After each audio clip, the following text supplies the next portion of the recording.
Bismillahirrahmanirrahim. Assalamualaikum warahmatullahi wabarakatuh. Syukur alhamdulillah kita masih diberikan kesempatan dan dipertemukan kembali di channel ini. Semoga perjumpaan kita ini akan dicatat sebagai amal ibadah dan diberkahi oleh Allah Subhanahu wa Ta'ala. Sholawat dan salam tak lupa selalu dan tetap tercurahkan kepada junjungan kita Nabi besar Muhammad Sallallahu Alaihi Wasallam. Allahumma sholli ala Sayyidina Muhammad wa ala ali Sayyidina Muhammad. Harapan dan doa saya untuk sahabat-sahabat semua yang sedang menonton, semoga Allah selalu memberikan kesehatan lahir maupun batin, dilapangkan rezekinya, dimudahkan dalam segala urusan, dipanjangkan umurnya, dan dijaga setiap waktunya selalu dalam kebaikan, baik di dunia, baik di akhirat. Amin ya robbal alamin. Sahabat Oborpedia yang dirahmati Allah, umat muslim diperintahkan untuk senantiasa menyayangi dan mencintai makhluk ciptaan Allah Subhanahu wa Ta'ala, bukan hanya manusia, melainkan juga terhadap hewan termasuk kucing. Sebagaimana yang disebutkan dalam sebuah hadis, barang siapa menyayangi meskipun terhadap hewan sembelihan, niscaya Allah akan merahmatinya pada hari kiamat. Hadis riwayat Bukhari. Di antara banyak hewan di dunia, Rasulullah Shallallahu Alaihi Wasallam sangat menyukai kucing. Suatu hari kucing-kucing itu tidur dalam jubah yang akan dipakai Nabi untuk sholat.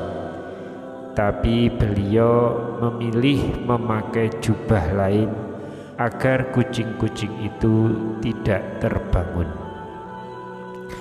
Kucing adalah hewan yang sangat bersih dan murni. Menurut riwayat-riwayat sahih, seseorang boleh berwudu untuk sholat dengan air yang sama dengan air yang diminum kucing, dengan syarat tidak ada kotoran yang terlihat pada mulut si kucing. Lantas apa sajakah keutamaan bagi kita yang mau memelihara kucing dengan hati yang tulus karena Allah Subhanahu wa Ta'ala? Yang pertama, diampuni dosa-dosanya. Seorang wanita pelacur melihat seekor anjing di atas sumur dan hampir mati karena kehausan. Lalu wanita itu melepas sepatunya, diikatnya dengan kerudungnya dan diambilnya air dari sumur, lalu diminumkan ke anjing itu. Dengan perbuatannya itu, dosanya pun diampuni. Hadis riwayat Bukhari. Dalam hadis di atas dimaksudkan, jika seseorang memelihara dan menyayangi hewan dengan sepenuh hati, maka Allah akan mengampuni dosa-dosanya karena telah merawat hewan tersebut. Yang kedua, merupakan sedekah untuknya, sebagaimana yang diriwayatkan dalam hadis Bukhari dan Muslim, bahwa pada setiap sedekah terhadap makhluk yang memiliki hati atau jantung yang basah atau hidup akan mendapatkan pahala kebaikan. Seorang muslim yang menanam tanaman atau tumbuh-tumbuhan yang kemudian dimakan oleh burung-burung, manusia atau binatang, maka baginya sebagai sedekah. Hadis riwayat Bukhari dan Muslim. Keutamaan yang ketiga adalah melatih kita untuk berempati. Jadi memelihara kucing ini juga dapat melatih kita untuk berempati, karena kita harus memberikan kasih sayang dan senantiasa memenuhi kebutuhannya. Yang keempat, mendapatkan ampun dan ridho Allah Subhanahu wa Ta'ala. Dijelaskan oleh Syekh Dr. Muhammad Luqman dalam syarahnya di kitab Adabul Mufrad, bahwa setiap muslim memang dianjurkan untuk selalu berbuat baik pada semua hewan, terutama kucing ini, agar kelak orang tersebut mendapat ampunan dan juga ridho dari Allah Subhanahu wa Ta'ala. Yang kelima, kucing bukanlah hewan najis. Jadi meski kucing seringkali memakan sesuatu yang sifatnya najis seperti bangkai, namun Allah meniadakan sifat najis pada kucing. Hal ini sebagaimana ucapan Rasulullah bahwa kucing tetap bukan hewan yang najis, mau dia memakan sedikit atau banyak sekalipun najis. Yang keenam adalah menjadi timbangan kebaikan di akhirat. Seseorang yang memelihara kucing ataupun binatang lainnya dalam jalan Allah dengan penuh iman pada Allah dan meyakini akan kebaikan yang diberikan Allah, maka kebaikan yang sudah diberikan pada hewan tersebut, memberi makan hewan tersebut dan bahkan kotorannya, kelak akan ditimbang sebagai kebaikan di hari kiamat. Lalu yang ketujuh, mendapatkan rahmat di akhirat kelak. Seseorang yang menyayangi hewan seperti kucing dan hewan lainnya termasuk hewan sembelihan sekalipun, maka akan mendapatkan rahmat dari Allah di hari kiamat nanti.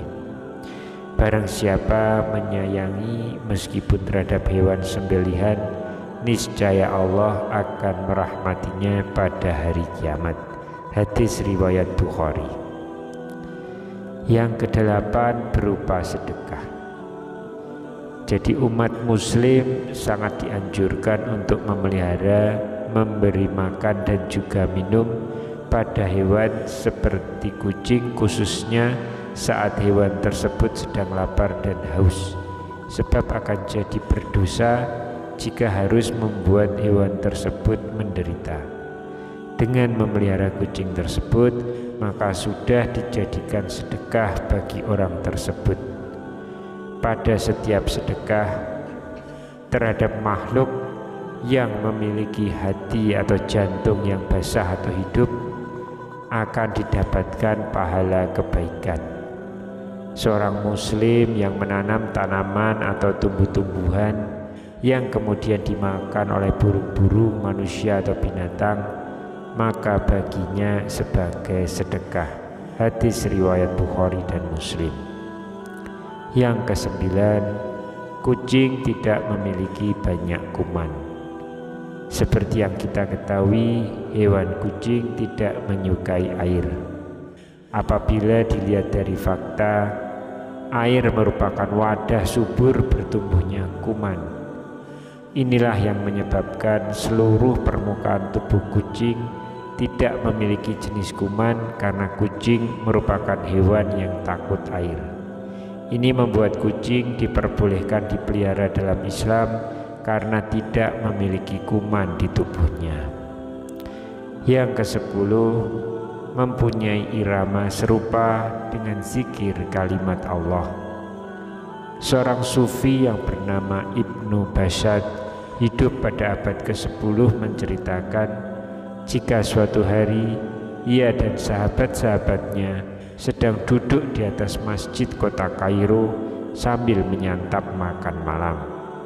Saat kucing melewatinya, Ibu Bashad memberikan sepotong daging pada kucing tersebut. Akan tetapi kucing tersebut kembali lagi. dan Basad memberikan potongan daging kedua. Secara diam-diam, ibu Basad mengikuti kucing tersebut sampai sebuah rumah kumuh, dan ia melihat kucing tersebut memberikan sepotong daging pada kucing lain yang buta kedua matanya.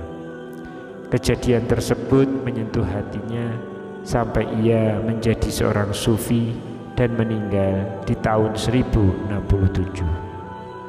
Selain itu juga terdapat cerita seorang sufi di Irak bernama Shibli yang bermimpi jika segala dosanya terampuni sesudah ia menyelamatkan kucing dari bahaya. Selain itu juga kaum sufi juga percaya jika dengkuran nafas kucing mempunyai irama yang serupa dengan zikir kalimat Allah Subhanahu wa Ta'ala. Demikian yang bisa kami sampaikan di kesempatan kali ini.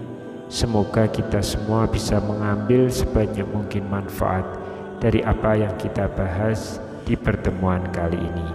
Wallahu a'lam. Wassalamualaikum warahmatullahi wabarakatuh.